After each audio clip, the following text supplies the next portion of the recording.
जय जिजाऊ, जय शिवराय, जय शंभूराजे.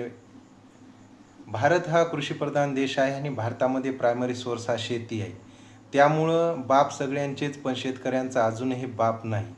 त्यामुळे शेती सुधारत नाही. एकीकडे शेतकरी नैसर्गिक त्रास होत आहे, तर एकीकडे त्याला भाव पाडून वायदा बाजारातून त्याची पिकं काढून त्याचे उत्पादन घटवत आहेत.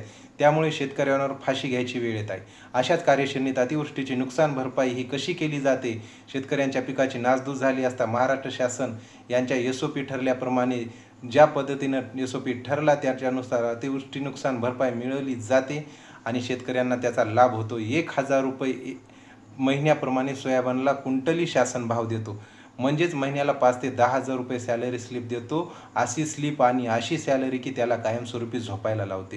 हे शासन आहे की बकासूर आहे, हे आता आपण बघू आणि ऐकू. शासन हे किती प्रमाणात भरपाई शेतकऱ्यांना दिली जाते आणि बिया भरपाईची रक्कम कशा पद्धती ते आपण आता ऐकू. अतिवृष्टी नुकसान भरपाई शेतकऱ्यांना दिली जात असताना तलाठी हा लाभार्थी शेतकऱ्यांची वैयक्तिक माहिती जसे आधार नंबर, बँक खाते क्रमांक, जमिनीचा तपशील इत्यादी माहिती यादी बनवून तहसीलदार यांना सादर करतो आणि तलाठी यांनी दिलेल्या यादीनुसार लाभार्थी शेतकऱ्यांच्या खात्यात तहसीलदार अतिवृष्टी नुकसान भरपाईची रक्कम जमा करतात.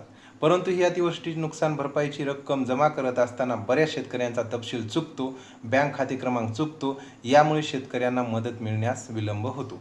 म्हणूनच आता अतिवृष्टी नुकसान भरपाईची रक्कम शेतकऱ्यांच्या बँक खात्यात नव्या पद्धतीने जमा करण्यात येणार आहे. अतिवृष्टी नुकसान भरपाईचे काही नवीन GR आले, त्याच्यामध्ये जसं डायरेक्ट तुमच्या आधारला बँक सीडिंग करणं, आधारला मोबाईल नंबर लिंक करणं, अचानक उद्भवणाऱ्या नैसर्गिक आपत्तीमुळे झालेल्या नुकसानीचे पंचनामे होऊन त्याबाबतच्या निधी उपलब्धतेकरिता प्रस्ताव विभागीय आयुक्त यांच्यामार्फत शासनाला सादर करण्यात येतो. प्रचलित कार्यपद्धतीमध्ये विविध बाबीकरिता शासनाकडून निधी वितरणास मान्यता दिल्यानंतर सदर निधी अर्थसंकल्पीय वितरण प्रणालीद्वारा BDS विभागीय आयुक्त यांना वितरित करण्यात येतो.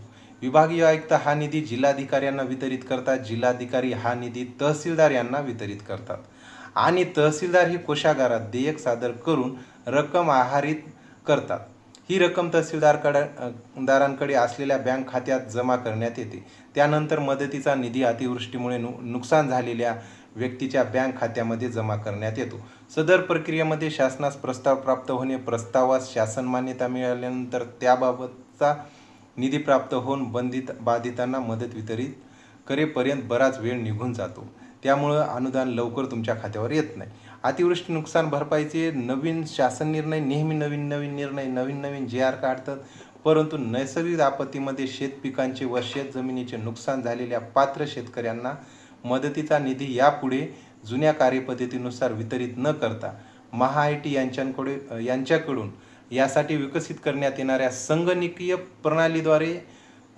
प्रणालीवर आधारित खालीलप्रमाणे जे काही सर्वसाधारण कार्यपद्धतीनुसार शेतकऱ्यांच्या बँक खात्यात वितरित करण्यात शासनाची मान्यता देण्यात आली. म्हणजे DBT डायरेक्ट बेनिफिट ट्रान्सफर तुमच्या खात्याला संलग्न असलेल्या आधार संलग्न असलेलं खातं कुठलं असतं? PDCचं असतं, ग्रामीणचं असतं, पोस्टाचं असतं.